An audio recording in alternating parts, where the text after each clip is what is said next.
Welcome to the Satluj Podcast. Sikh Youth UK is a British non-profit organisation co-founded by today's guest. It exists to provide education and help for the young generation of Sikhs, particularly in the Midlands here in the UK. The organisation has also often been at the vanguard of several major initiatives designed to both raise awareness of key issues affecting the community, but also to provide practical help to those in need. The organisation's stance in highlighting issues like, for example, the plight of Deepa Singh has brought it into the crosshairs of the British establishment, who have gone to extraordinary lengths to try to bring it down and silence it. Today's guest knows all about that firsthand, but it is the organisation's latest initiative that we're going to talk about and focus on today. Deepa Singh, welcome. Thanks for joining us today. Welcome. Thank you, Angus. Appreciate it. A pleasure as always. Now, Deepa, your latest initiative, this new campaign that you've launched, can you talk us through it, what it's all about? Of course. So, coincide to what's been going on in the community and the current climate in the UK, there's been a bit of a backlash. And we've been found on the receiving end of some high-profile, serious, racially aggravated rapes on our girls, supporting the families and the victims. And there's been an initiative to do some wider support in the community. One of those was, as always, we've always given out personal 1,000, which we launched for Gurpub last week on Sri Guru Nanak Dev Ji Maharaj's Gurpub. We launched a national Sikh safety campaign. We've got a lot of people involved. We tried to distribute as many as we could. We've got another delivery next week. We're going to be delivering more. We've covered quite a bit and we're going to continue to cover it. Whilst delivering these, we've produced a double-sided leaflet in English and Punjabi just to help people keep safe and understand the current climate and the political climate that's going on in UK at the moment. So, Deepa, this initiative that you've launched then, and including the leaflets, you've been, I understand, dishing out a lot of rape alarms. What else is involved in the process? What other sort of things are you dishing out? So we did a seminar the other day, a national seminar. It took place at Guru Nanak Prakash Gurdwara in Coventry. It was a national seminar. Lots of people attended, and it's to help raise awareness, get people to understand. As Sikhs, we need to be politically smart, so understand the current political climate and help support and safeguard our community. And that was the main aim that we do in the seminars. So there's education out there. There's being street smart and alert, alongside, there's a lot of self-defense classes out there just to help them coaches implement these being street smart and being aware, and these alerts that a lot of people in the community won't know about. It's important that they implement these in their classes, so they're teaching not just only self-defense but being street smart at the same time. And what's the attendance been like? Has it been a good turnout, and what sort of people are turning up to these seminars? Yeah, the attendance has been good. The response has been good. There's some videos that I'll send you, and you can play them to the community following the podcast. Once we were distributing these alarms on Gurpub and thereafter, the reassurance that people are coming forward with is incredible. They're feeling safer. They're giving these alarms to the senior ladies in the community who are walking to the Gurdwara early hours. The reassurance they're feeling and the gratitude, that response has been fantastic. And I suppose, of course, it takes an enormous amount of resources and time and effort, certainly on your part. Can you talk us through how much effort it's taken on your part, but also from the funding side? Of course, thousands of rape alarms cost an awful lot of money. Can you talk about the whole resources that have been put into this whole project? Of course, a lot of people in the community, we've always sourced alarms. We've been giving them out for 10 years, 15 years, ever since we started the org. I think it's a time like this when people actually appreciate it. So people are sourcing them and making sure we get them so we can deliver them and distribute them. And there's some very good people in the community making sure that happens. There's also Gurdwara are taking it upon themselves to help support. A lot of them are contractors. So a lot of times goes on to organising the logistics, the deliveries, the drop-off, making sure we got regional coordinators at the locations to help give out. A lot of people have got their little self-platforms, should we say. So they've got their own self-defence classes, they've got their own events happening, and that's where they're sourcing them from us with the leaflets and giving them out. One of those clear examples was there was a massive Asian clothes show last week, Asiana, I'm not sure the exact word, and one of the girls sourced them for us, and she was giving them out at this massive clothes show. So it's important that the word's getting out, the awareness is getting out, and people know where to come for support as well. And as you talk about the awareness, of course, you're I guess quite active out in the community. Are you active on social media? Have you had any other sort of organisations helping support this whole initiative? Yeah, lots of orgs, loads of Sikh activists are all part of this, male and female. It's really good. Honestly, I've been working on campaigns for many years. This is probably the best response we've had as a community. Everyone working in sync, a lot of unity, really great feeling at the moment. You know, to counter all that negativity is really important. So there is, psychologically, there's a lot of positive happening as well. That's what I'd say. I'll talk about the negative side and the whole hate crime issue in a moment, but certainly it's become a much higher profile issue, certainly here in the UK, not just in the UK, in fact across the diaspora in other regions and other nations as well. But from a state perspective, from a government perspective, have you had any assistance from the British state, or even any acknowledgement of your initiative from the state? Look, mainstream media have covered it. I'll just be totally frank with you. The politicians use this as political leverage for their careers. We've been talking about grooming of Sikh females for many years, the religiously motivated aspect of it. They've downplayed it. They've downplayed it so much that they actually did reports to counter it. They funded millions to counter a report we did to counter that narrative. And now when something suits their agenda, a racially aggravated rape, it was read out, the Home Secretary and the Prime Minister spoke about it within a couple of days in Parliament. That's the difference. I think that's quite an important point there you talk about, Deepa, is of course, the politicians are always happy to use issues like this as political footballs, as they use it. They're always very useful when it suits them, and then they're convenient. Of course, and just to jump in there, you know, like using our sentiments and our issues for their political gains or leverages, you know, and we won't tolerate that. Obviously, we're happy for people to support, but it's not really like you shouldn't be using our girls' issues as your political careers. And of course, there is a bigger story behind all this. This is the rise in hate crime. Are you, as a community, obviously you're experiencing this, which is why this initiative has been launched. But what do you think, in your own opinion, what do you think is behind, what are the root causes behind this recent rise in hate crime? Look, people are fed up. The British people are fed up. The public's fed up. The country economy's bad. Everything's going bad. And when it comes to the grooming, this is just a revenge of the grooming gangs, be all and end all. People are doing these crimes and Sikh girls are facing the backlash of it because of this. It's the backlash of the grooming gangs. People haven't condemned it.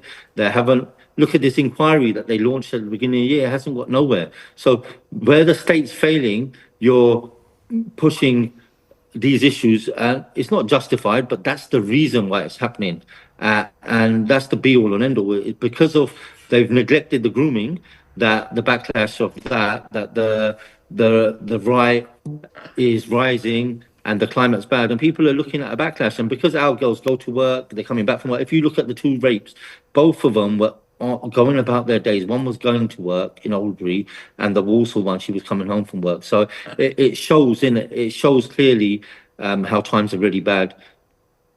And one thing that's really struck me, of course, Deepa, is the way that the Sikh community is treated very differently from the Islamic community for some reason. We do know that, for example, the government has actually allocated, as ring-fenced, a whole budget to protect mosques and the Muslim community as a whole. But that hasn't been reflected in the Sikh community. Any reason why not? Why do you think that's the case? That comes to our weak leadership and our community not taking control and putting out what's right. and if we did, and if we were all in sync, it would be. On this campaign we've done, everyone is in sync. However, there's people in the community being put there by the state that divert our issues and they don't let it happen. So, like other communities work collectively and strategically together. Ours will never. And one thing that I find very noticeable about this issue, it does appear to be women who are particularly vulnerable to this. Of course, the high-profile rates that were reported, but of course there was that attack on those taxi drivers. I think it was in Oldbury. It was. No, that was Wolverhampton. Wolverhampton. The two taxi drivers in Wolverhampton. Yeah, beg your pardon. Do you think women are more vulnerable in this current climate? And if so, why do you think it's women that are particularly being targeted? Well, the women are being targeted because of the backlash of the grooming. That's simple. They think they can get some sort of form of revenge, and they're taking it out. And by sod's law, it's our women because, like I said, they're the ones going about their day-to-day business. When it comes to our identity, again, I will differ with your views on this because Sikhs stand out, our identity with a turban and beard, and that's why our taxi drivers are being targeted. The elderly Sikhs are being abused. Even Gurdwara are being attacked, like in Nuneaton as well. So, the climate is bad for Sikhs, definitely. And actually, that's a good point because, of course, it does raise the issue of the whole, in my perception, the Sikh community is almost collateral damage in this bigger story because, of course, there is a rise in racism, there is a rise in right-wing extremism. And, of course, as you say, the Sikh community is much more visible by virtue of its articles of faith and things. Do you think the Sikh community is being unfairly targeted? And how do you think? What are the best ways to try and combat this in terms of the wider community, the wider society? That's a good point and a very good question. What I think strategically as a community, we need to sit down and make a collective action plan, how we do this, because we shouldn't just fall for the left-wing politics here either, because they also are the same ones who religiously motivated and exploited our girls for various exploitation reasons, be it financial, sexual, or even radicalizing them. There's been cases of that side of the left-wing side politics which have not condemned our issues, and they've let our girls be radicalized, ready to go to Syria and Palestine. So on that side, we're not happy either. So collectively as a community, we need to sit down and make a collective strategy going forward, how we tackle it. There is a lot to do. It's not an overnight process, but this campaign is a very, very good stepping stone in the right direction. Yeah, that's another important point that you make there. Is actually it doesn't seem to be the flavour of politics that really affect the overall issue. In that certainly we've been equally, I would say, rude about the Labour government as we have been about the Conservative government, because they do tend to use these issues as I say, as political footballs. Have you, in terms of giving our audience, and perhaps those certainly not from the Sikh community who might be watching this, to give us an idea of just of the day-to-day sort of hate crimes that the community is subjected to? Of course, there are the high-profile issues that reach the headlines, but from a day-to-day basis, what sort of things is the community experiencing out there in the streets? Definitely, there's road rages, people's views and opinions and change. There's people bullying in workspaces, racial slurs being used, while in corporate workplaces. We've had a lot of complaints. There's a lot of crimes that have come forward, people speaking, and I'm talking from professionals' perspective. And like I said, the response to this, people are doing it. However, I would like to say at this point, there are people also like to fuel this narrative as well, just so they can get some government funding, and it uses it for their leverage in their political careers as well. A lot of people are using this for that as well. These will be Sikhs posed in the community, but they work for the state.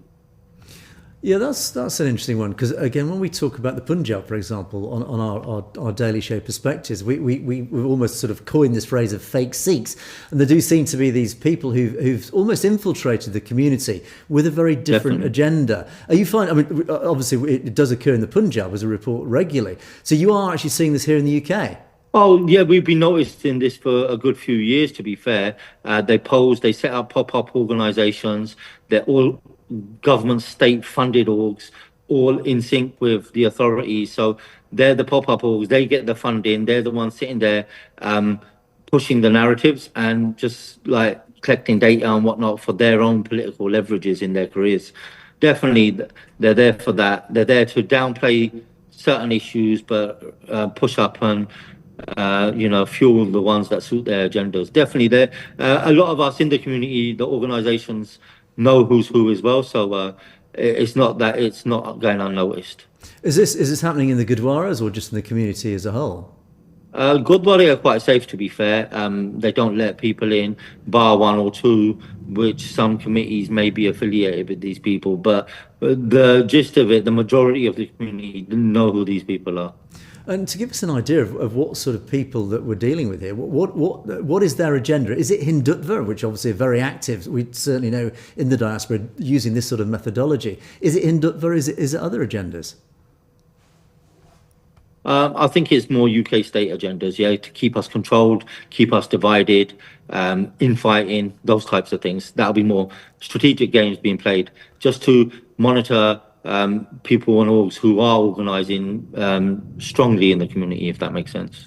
And this is actually an area that I have to say, from a relatively impartial observer, it baffles me, is that the Sikh community, you only need to look on social media on a daily basis. Whenever a Sikh issue reaches social media, when, for want of a better description, white people see these issues, very often there'll be a long list of very positive comments from the white community. Definitely. Saying, oh, we love Sikhs, my dad served with them, my granddad served with them, etc. So there's this great outpouring of really positive feelings towards the Sikh community. And yet the British establishment, the British state, for some reason, does seem to have this completely opposing sort of view. And certainly as you've experienced in the past. Why do you think this is? Do you think it's historic, related to relations with India, or do you think there's something else? It could be a number of things. One could be the recent trade deals. Definitely they need to, be subservient to India there. And keep colluding there. So certain things like that. Even if you look recently, the news hit that the intelligence agencies knew about Avtar Singh Kunda. So there is a lot we can talk about. I do think it'll be another show for another day, though. That's what I'd say. Yes, indeed. There's loads of issues I'd like to talk about, certainly Avtar Singh Kanda being one of them. But in terms of, if we come back to the original initiative, which is very much the positive story of all this, where is it going? Where do you think this is leading? Do you think it's going to have a big impact and a big benefit to the community? 1,000,000%. I'll tell you again, I've never had a response to a campaign like I have on this one. And the amount of people are really working well together to make sure that we make a difference collectively. It, honestly, is brilliant. That's marvellous to hear that. And unfortunately, we must leave the conversation there. But if indeed you have any questions that you'd like to put to Deepa, you can, of course, message us directly and I can get in touch with Deepa and pass those along. Or if indeed any comments that you'd like to make about this initiative, do let us know. But in the meantime, thanks very much, Deepa. It's been an absolute pleasure. Thanks for joining us today. Thank you, Angus, and appreciate it. A pleasure as always. And thank you for watching the Satluj TV podcast. We will see you next time.